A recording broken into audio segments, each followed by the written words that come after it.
मतलब हमारे पास अब सेशन 4 में है जेनरिक्स। जेनरिक्स मैंने ऑलरेडी आपको समझाया था कि किस तरीके से जेनरिक क्लासेस काम कर रही होती हैं। कितनों को पता है कि जेनरिक्स के ऊपर हमने काम करा था और किस तरीके से जेनरिक क्लास काम कर रही होती है?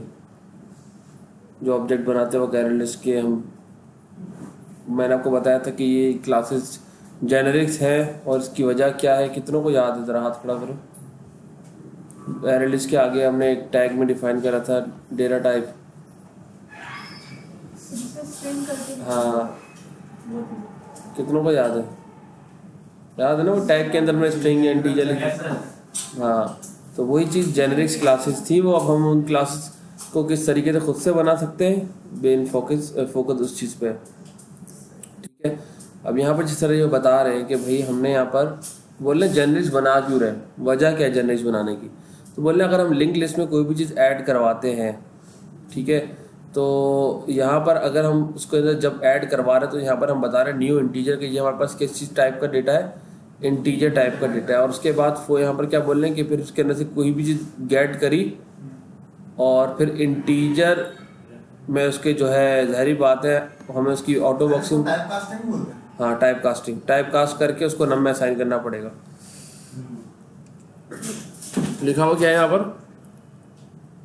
Generics allow the programmer to communicate the type of a collection to the compiler so that it can be checked. Thus, using generics is safe as during compilation of the program, the compiler consistency check for the element type of the collection and insert the correct cast on element being out of the collection.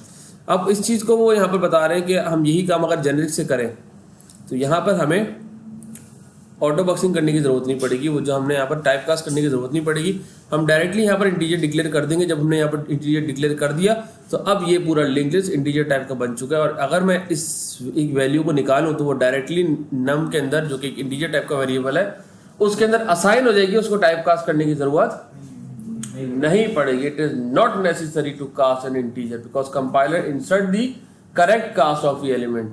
सही है ना? तो ये तो basic इसका concept है generics का।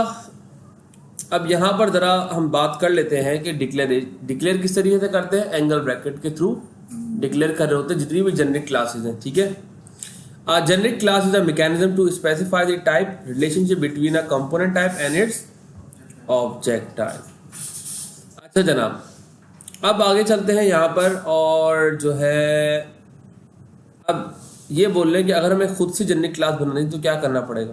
तो बता रहे हैं कि अगर आपने खुद से क्लास बनानी है तो पहले क्लास लिखो, क्लास का नाम लिखो और उसके आगे एलिमेंट लगा दो। ठीक है, और उसका कोई भी नाम रखो आप और उसके आगे फिर क्लास के ब्लॉक के अंदर क्लास से रिलेटेड काम करो जो भी आप कर रहे हो।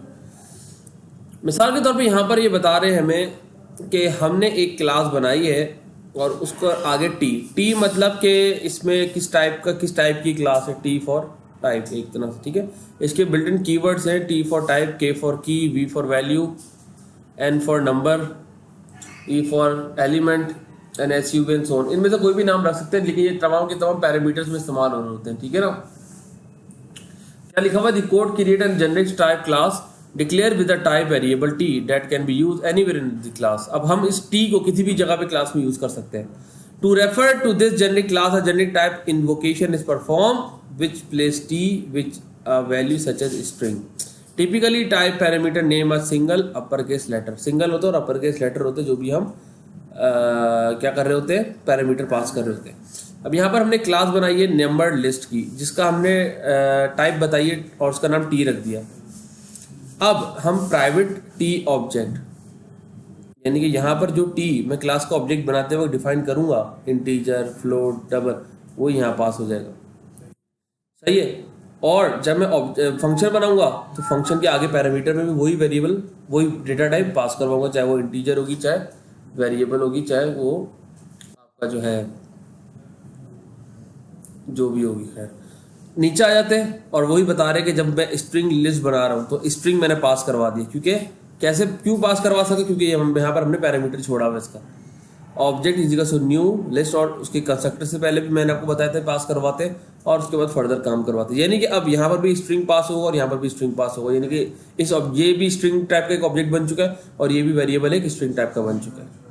आ रही बात समझ में? यानी कि अब ये ऐसी चीज़ है कि मैंने क्लास बना ली लेकिन मुझे नहीं पता इसके अंदर जो ऑब्जेक्ट बना रहे हैं वो किस टाइप का होगा, तो हम उस क्लास को जनरिक बना लेते हैं कि जब उसका इस्तेमाल करेंगे तो उस at the time of creation हम ये डिसाइड कर लेंगे कि हमें इसको किस टाइप का रखना है, आया इंटीजर का रखना है, आया स्ट्रिंग का रखना है, या इसके अंदर जो फंक्शन चल रहा है वो किस टाइप का होना चाहिए।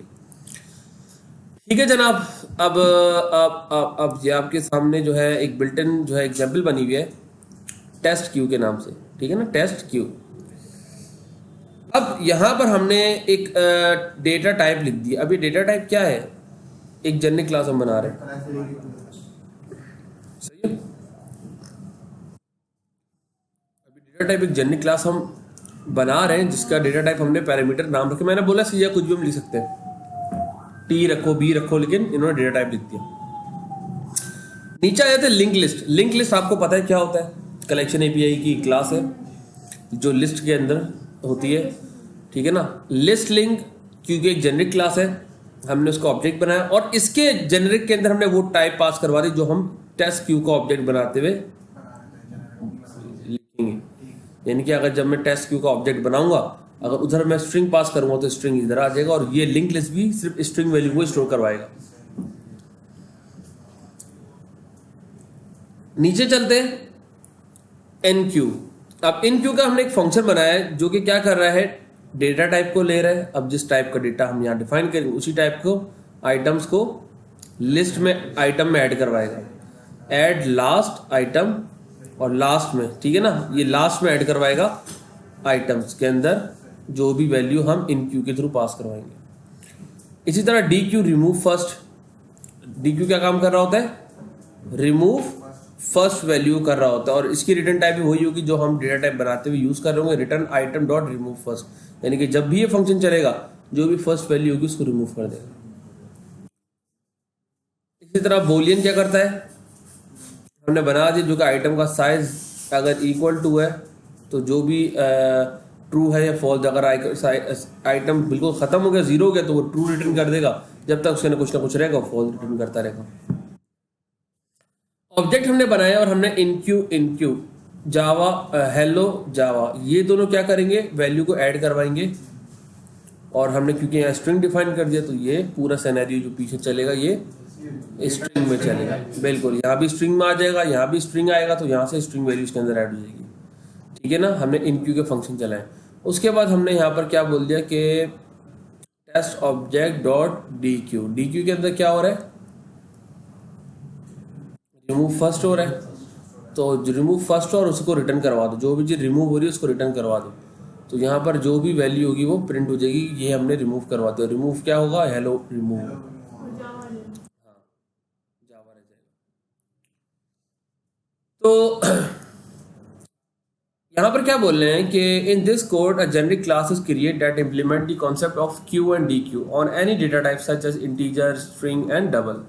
टाइप वेरिएबल और टाइप पैरामीटर, ये टाइप पैरामीटर को या टाइप वेरिएबल को is use for the argument type and return type of the two method. Type parameter can have any name. The type parameter can be compared to formal parameter in subroutine. तो असल में ये parameter कौन सा कहलाता है? हमारे पास type parameter कहलाता है। सो कॉमनली हम टाइप पैरामीटर कह रहे होते हैं, जो कि उस क्लास की, उस फंक्शन की, उस वेरिएबल की कॉमनली सबकी एक टाइप बता रहा होता है। ठीक है जनाब, यहां तक अब किसी का कोई सवाल हो तो मुझसे पूछे।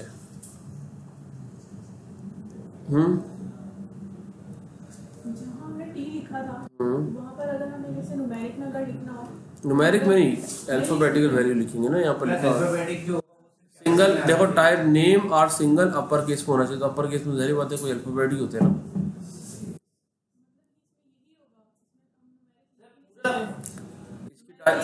इसके अंदर क्या मतलब इन्होंने इसमें लिखा है डेटा टाइप जो है इसमें स्ट्रिंग ही आ सकता है। नहीं, स्ट्रिंग न्यूमेरिक आ सकते हैं ना। देखो इंटीजर न्यूमेरिक एक ही होता है।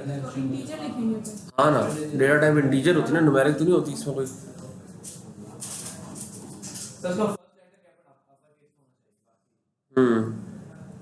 वो थ्योरी पढ़ लो इसके, जो है इसके जो भी है, आप थ्योरी वगैरह पढ़ो उसके, फिर इसके रूल्स वगैरह जो भी है उसको। लेकिन ये है कि पहला लेटर एटलीस्ट फर्स्ट कैपिटल होना चाहिए। ठीक है जनाब, आप इसको बनाकर भी देख लो। आप जो है ये जो हमारे पास टेस्ट क्यू के नाम से हम नेटबीन्स ऑन कर लेते हैं। इसके अंदर देखो, अब जब जेनरिक्स बना रहा, अब इसी की डिटेल चलती रहेगी बस आगे। कॉन्सेप्ट समझ में आ गया आपको जेनरिक्स का? अब इसकी डिटेल में आपने खुद घुसना हो, समझ रहे हैं? जितना हो सकता है हम करेंगे, लेकिन जो आगे सारी डिटेल है वो सारी बात है आपको खुद से करनी होगी। कोई मुश्किल चीज़ नहीं, जेनरिक्स बहुत आसान, ठीक है ना? अब आपको इसका मकसद ही पता चल गया कि यार अब हम एक एडवांस चीज़ की तरफ जाते जा रहे हैं आज से आहिस्ता। और ये तमाम क्लासेस आपने अक्सर जगह जगह पे अब देखोगे भी यूज़ होते हुए। बताने का मकसद ये, अभी आप पढ़ रहे हो और पढ़ाई के वक्त आपको नॉलेज मिल रही है, तो आपको पता चल रहा है कि यार ये चीज़ भी जावा के अंदर पॉसिबल है। अब जब ये चीज़ आ गई, अब फील्ड में जब जाओगे तो सारी बात है, डिफरेंट जगहों पे जब कॉन्सेप्ट चल रहे होंगे या कोई बात करेगा आपके सामने, तो आपको उस चीज़ की कम से कम भावना तो होगी कि किस चीज़ से रिलेटेड बात हो रही है मुझसे। ये ना हो कि आपको सामने बात हो रही है और आपको पता ही ना हो कि क्या चल रहा है। ये आप लोग की क्लास है? अच्छा, मैं जो है एक फोल्डर बना लेता हूँ, सेशन 4 SEION।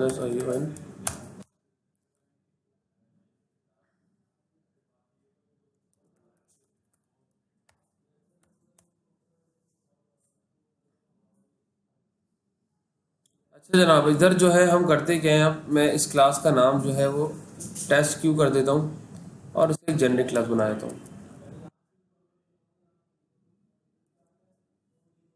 ठीक है, इसको यहाँ से रिप्लेस कर देता हूँ मैं।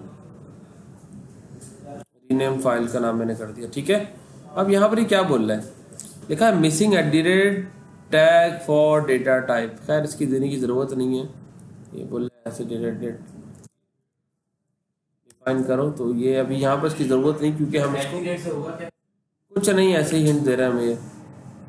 ये समझ रहे हैं हम कोई चीज़ जो है ना वो रिकॉल कराने, पैरामीटर पास कराने के लिए हम बोल रहे हैं। जैसे इधर फिर हमें बनाना पड़ेगा ना पैरामीटर, ये हमने एक @ दिया हुआ है, फिर हमें यहाँ पर और डिफाइन करना पड़ेगी इसकी डॉक टाइप वगैरह। तो इसलिए वो चीज़ बता रहे हैं कि क्लास का नाम जो है ना उसकी डॉक टाइप जिस तरह मैंने बताने सिखाई है वो फिर आप उसके अंदर इम्प्लीमेंट करोगे।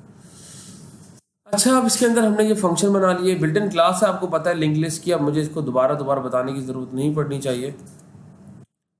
अगर नहीं पता फिर भी तो पुराने वीडियोस खोल के देखो, समझो और फिर करो। इसकी क्लास ये एरर क्यों दे रहा है, इम्पोर्ट होगा, ठीक है ना? तो इसे हमने इंपोर्ट कर लिया और जो है इंपोर्ट हो गया, ठीक है। और इसकी टाइप वो आएगी, या तो मैं यहाँ पर स्ट्रिंग लिख देता तो फिर इसका काम ही नहीं होता, क्योंकि मैंने अब सारी चीज़ लिंक क्या कर दी इस क्लास के ऑब्जेक्ट के ऊपर, कि इस क्लास का जो भी ऑब्जेक्ट हो उसकी बेस के ऊपर सारा काम चल रहा होगा। मैं यहाँ पर आता हूँ और टेस्ट क्यू का ऑब्जेक्ट बनाता हूँ। देखो टेस्ट क्यू जब मैं लिखता हूँ ना यहाँ पर, तो ये देखो इसके आगे इसने अब हिंट दे दी जेनरिक्स वाली, ठीक है ना? कि आपने इसके अंदर अब कोई, अगर मैं मिसाल के तौर पे OBJ = न्यू टेस्ट क्यू, ठीक है, तो तब भी ये चल रहा है, लेकिन क्योंकि जेनरिक्स है तो इसके अंदर हमने टाइप डिफाइन लाजमी करनी है। मैं यहाँ पर स्ट्रिंग टाइप दे रहा हूँ, तो हमारे पास जो ये स्ट्रिंग टाइप का एक जेनरिक क्लास बन चुकी है। अब इसके फंक्शन में OBJ डॉट इनक्यू का मतलब कोई आइटम ऐड होगा, आइटम का ऐड करने का काम यहाँ पर हो रहा है, ठीक है ना? मैंने इसके अंदर यहाँ पर ऐड करवा दिया हेलो, ठीक है।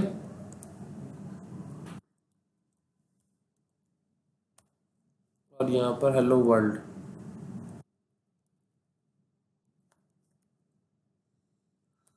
ठीक है जी। System dot out dot print के अंदर हम जस्ट OBJ की वैल्यू अगर हम देखें तो फिर क्या आता है,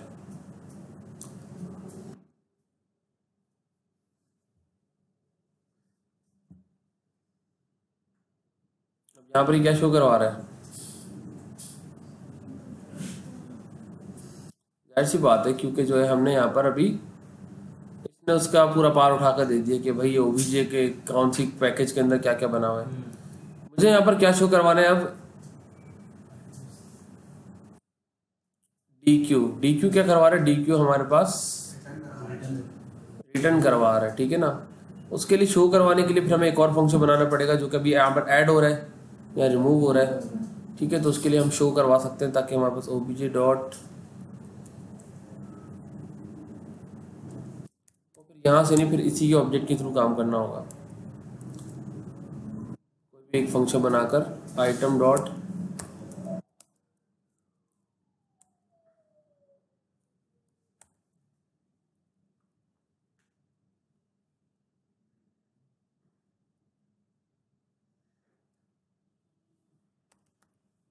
ऐड कर लो कि इस इंडेक्स पे क्या पड़ा हुआ है।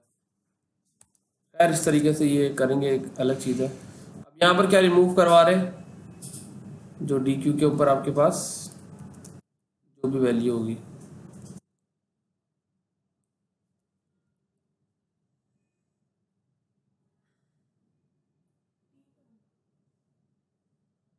टेस्ट ऑब्जेक्ट तो नहीं है ना, पर ऑफ भी चाहिए सिर्फ, तभी वो छोटा है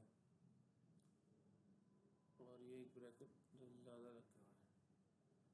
ठीक है जनाब,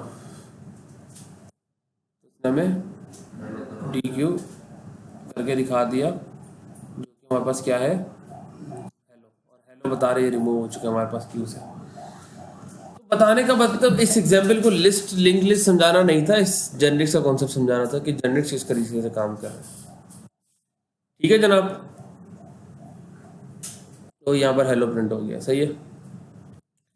अब जेनरिक मेथड्स, अब जेनरिक मेथड को थोड़ा डिटेल में बता रहे हैं। जेनरिक क्लास देखिए, इसके अंदर जेनरिक मेथड भी बनाए, लेकिन अब उस मेथड को और डिटेल में बता रहे हैं। अब यहाँ पर अगर आप देखो तो लिखा हुआ है generic method are defined for a particular method and have the same functionality as the type parameter has for generic class. Generic method can appear in generic class as well as in non-generic class, यानी कि हम generic class के अंदर भी बना सकते हैं generic method और non-generic class के अंदर भी बना सकते हैं। Generic method can be defined as a method with type parameter as best suited for overloaded method that perform identical operation for different argument type. अब वो बोले हमने जब ओवरलोडेड मेथड बनाए थे कि भाई हमने एक फंक्शन के, एक ही नाम के फंक्शन एक क्लास में बहुत ज़्यादा बनाने हैं, लेकिन डेटा टाइप उनकी डिफरेंट होनी चाहिए। तो बोल रहे हैं आप अलग अलग फंक्शन बना रहे, इससे बेहतर ये कि आप उधर जेनिक लगा दें। जब जेनिक लगा देंगे तो बंदा यूज़ करते हो फंक्शन की टाइप डिफाइन कर देगा और फिर उसी टाइप का डेटा के लिए वो फंक्शन चलेगा, आपको बार बार ओवरलोडेड फंक्शन बनाने की ज़रूरत नहीं पड़ेगी। ठीक है, तो अब यहाँ पर अब और काम थोड़ा सा आसानी की तरफ जा रहा है कि हमें अगर मिसाल के तौर पर मैं एक फंक्शन बना रहा हूँ गेट नंबर का, जो कि कभी इंटीजर नंबर ले, कभी फ्लोट ले, कभी स्ट्रिंग ले, तो मुझे अलग अलग ओवरलोडेड 4-5 फंक्शन नहीं बनाना, मुझे एक ही बनाना होगा और उसके साथ सारा काम मैं करवा रहा हूँ। लिखा हुआ यहाँ पर क्या है, a generic method allow type parameter used to make dependencies among the type of argument to a method and its return type. The return type does not depend on the type parameter or any other argument of the method. This show that the type argument is being used for polymorphism. ठीक है, polymorphism के use कर रहे हो तुम। अब देखो यहाँ पर हमने करना है क्या है, जब टाइप यहाँ पास कर दी, यहाँ तो ऑलरेडी हम कर चुके थे, तो हम पब्लिक के बाद भी टाइप डिफाइन कर देते कि ये फंक्शन किस टाइप का होगा। ठीक है जनाब, और यहाँ पर फिर जो भी वैल्यू आ रही होगी एरे के अंदर, अगर यहाँ पर कोई एरे वेरिएबल के अंदर वैल्यू कर आ रही तो ये तो फॉर ईच लूप की मदद से हम प्रिंट करवा सकते हैं, ये तो आपको पता ही है। लेकिन बस यहाँ पर एक चीज़ बता रहे हैं कि यहाँ पर ये फंक्शन की टाइप पता चले कि ये भी इस टाइप का फंक्शन है। यहाँ तो पैरामीटर मुझे पास हो रहा था, यहाँ फंक्शन की टाइप पता चल रही है, ताकि इसको फिर हम मजीद फंक्शन के अंदर यूज़ कर सकें। सही है ना, अगर यहाँ तक लिखते तो ये सिर्फ इसके लिए महदूद था ये टी, लेकिन जब मैंने यहाँ लिख दिया पब्लिक के बाद, तो इस फंक्शन के अंदर भी हम इसको पास करवा सकते हैं कि यानी कि अब इस फॉर के अंदर जो भी डेटा आएगा वो इस टाइप का आएगा, अब स्ट्रिंग टाइप का हो, इंटीजर टाइप का हो, जिस टाइप का भी हो। मिसाल के तौर पे यहाँ पर इन्होंने हमारे पास एक मेन फंक्शन बनाया है जिसके अंदर बोल रहे हैं कि भाई एक वेरिएबल में 1 7 9 15 हमने इंटीजर वैल्यू के अंदर असाइन करवा दी, जो कि एक एरे वेरिएबल है। हमने नंबर लिस्ट क्या था हमारे पास, नंबर लिस्ट ये था क्या, नंबर लिस्ट जो भी, खैर समझ लो, अज्यूम कर लो, नंबर लिस्ट हमने बना दिया जेनरिक क्लास, और उस जेनरिक क्लास के अंदर हमने इंटीजर टाइप का बनाया है और लिस्ट डॉट डिस्प्ले करवा दिया हमने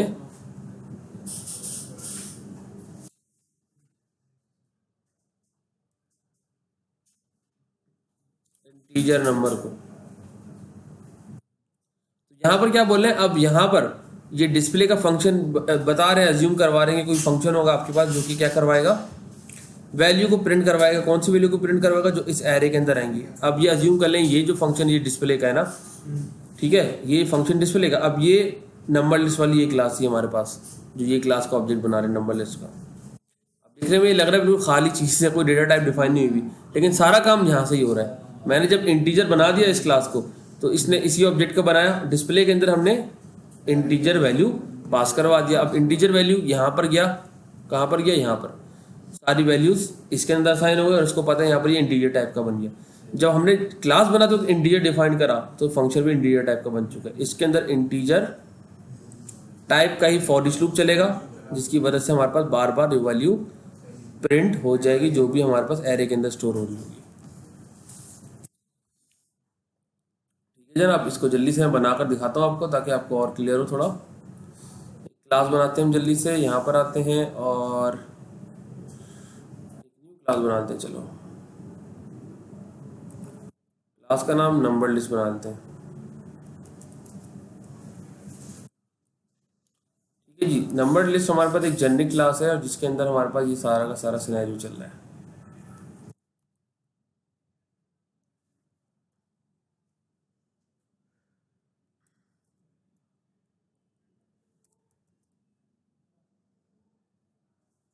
ठीक है जनाब, ये हमारे पास जो है एक सिनेरियो बन चुका है। ठीक है, अब मेन में आते हैं और मेन में हम करते क्या है कि उस क्लास का ऑब्जेक्ट बनाकर उसको यूज करवा रहे हैं।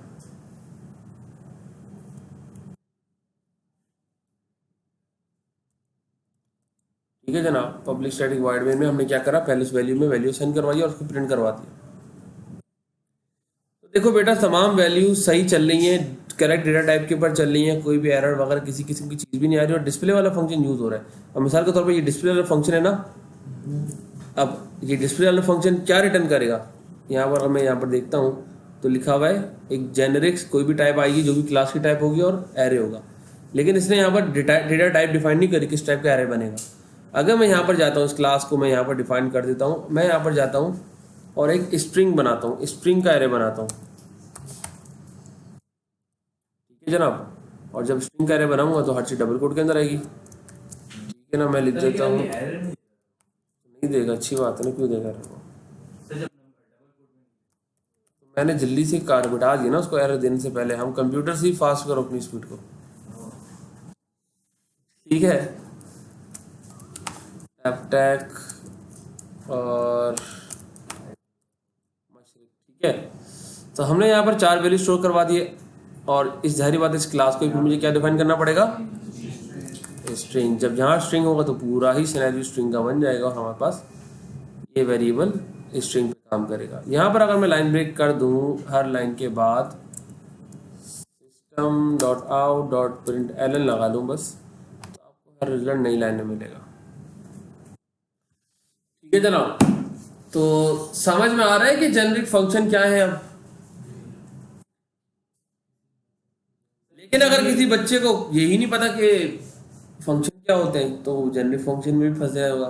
किसी बच्चे को यही नहीं पता कि क्लास क्या होती है तो वो जेनरिक क्लास में ही फंसा हुआ होगा। किसी बच्चे को एरे का नहीं पता तो वो सोच रहा होगा ये एरे में कैसे काम चल रहा है। किसी बच्चे को क्लास को ऑब्जेक्ट बनाना नहीं आता होगा तो वो वही फंसा होगा, ये क्या हो रहा है, ऑब्जेक्ट क्या बन रहा है, क्यों बन रहा है ऑब्जेक्ट। किसी क्लास ऑब्जेक्ट का कॉन्सेप्ट ही नहीं होगा तो उसको कुछ भी समझ नहीं आ रहा होगा। तो बताने का मकसद ये है कि पढ़ोगे तो समझ आता रहेगा, नहीं पढ़ोगे तो फिर फायदा नहीं है बैठने का भी। क्या बोल रहे तुम, कुछ बोल रहा था कोई?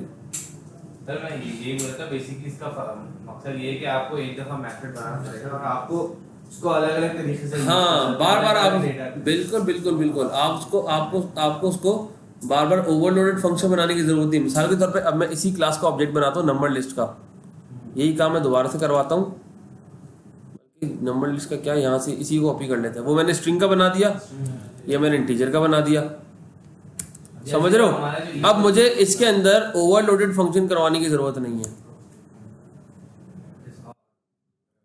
समझ आ रही बात को, मुझे ओवरलोडेड फंक्शन कराने की जरूरत नहीं है। मैंने एक स्ट्रिंग के लिए चला दिया और एक इंटीजर के लिए चला दिया। क्योंकि ई प्रोजेक्ट जब हम लोग बना रहे थे तो उसके अंदर एक ही मतलब एक बटन एक साथ 2-3 बटन थे, तो उसमें हर बटन में तकरीबन एक ही फंक्शन चल रहा था और उसमें डेटा टाइप का ऐसे तरीके से हाँ, हमें पूरा पूरा कोड वापसी कॉपी करके फिर पूरा हर जगह पे डिफाइन करना पड़ा। तो उसकी बस वही आसानी है। उस वक्त तो आपको अब ये था ना कि उस वक्त आपका दिमाग उसी लेवल पे चल रहा था, इतने लेवल की हमने कोडिंग सीखी थी, समझ रहे हो। और जाहिर बात है उसकी प्रैक्टिस अच्छी हुई होगी जीयूआई के अंदर। अब नई चीज़ें सीख रहे हो तो पता चलेगा कि यार वो चीज़ जो मैंने इतनी देर लगा कर करी उसको मैं और आसानी से भी कर सकता था। समझ रहे हो, बताने का मकसद ये है कि प्रोजेक्ट तो बन ही जाएगा, लेकिन कितनी मुश्किल से बनेगा, कितनी आसानी से बन सकता है वो। असल चीज़ यही है कि कम टाइम में अच्छी से अच्छी चीज़ बनानी है। ठीक है जनाब, ये हमारे पास जो है जेनरिक्स का फिर काम है और इस्तेमाल है जेनरिक्स मेथड वगैरह का।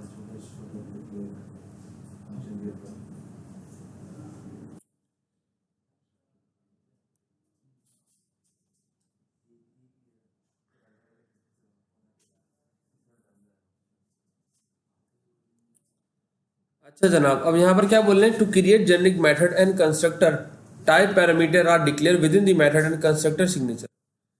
Type parameter is specified before the method return type and within angular bracket can be used as argument type, return type and local variable type is generic method declaration। जब पहले क्या पढ़ा था हमने फिर generic method. अच्छा अब वो बता रहे, पहले समझा दिया, पूरा आप डिक्लेयर करना बता रहे हैं। वही चीज़ है बेटा जो भी थोड़ी देर पहले बताई है यहाँ पर। आप कंस्ट्रक्टर के अंदर भी आप पास कर सकते हो, ठीक है। और यहाँ पर एक और चीज़, आपको एक नई चीज़ भी बता रहे हैं यहाँ पर कि आपने यहाँ पर रिटर्न टाइप की जगह पे भी टी लिख दिया, तो फंक्शन वही रिटर्न करेगा जो यहाँ पर आएगा। हम एक से ज़्यादा टाइप पैरामीटर भी लगा सकते हैं, टी और यू। तो यू में जो भी वैल्यू आएगी वो इस वेरिएबल के अंदर चली जाएगी, जो टी में आएगी वो इसमें चली जाएगी। इसी तरह टी वाली यहाँ पास होगी, यू वाली यहाँ पास होगी, और फिर इसी तरह इन दोनों में प्राइवेट है, क्योंकि दोनों डेटा टाइप प्राइवेट है, तो फिर वो इन दोनों में चलिए एक्सेस हो जाएगी। और उसके बाद डिस्प्ले नेम का फंक्शन हमारे पास है, जो कि किस टाइप का रिटर्न वैल्यू करेगा, नेम की टाइप का। नेम की टाइप क्या है, जो कि टी है। टी की टाइप क्या है, जो कि यहाँ पर हम देंगे। ठीक है जनाब, और यू की टाइप वाला यू वाला फंक्शन रिटर्न करेगा। और इस तरह हम डिफाइन करेंगे कॉमा देकर दो जेनरिक्स टाइप को, स्ट्रिंग कॉमा इंटीजर। और अब देखो ये कोड और छोटा हो गया, और मतलब जिस तरह से अभी जो मैंने अभी अलग अलग करा वो एक साथ ही कर सकते, हाँ समझ रहे हो। अब जॉन कॉमा 2 लिख दिया और डिस्प्ले नेम डिस्प्ले नंबर करवा दिया। ठीक है जनाब, तो अब वो देखो, अब ये वही चीज़, अब उस चीज़ को मजीद कंप्रेस करते चले जाएंगे। तो जो है अब आप जाएं ज़रा क्लास में, और ये जेनरिक्स ये एक दो एग्जाम्पल बनाए, ठीक है, और जो है इसको पढ़ें आकर। बाकी कोई चीज़ समझना है तो मुझसे पूछा आकर।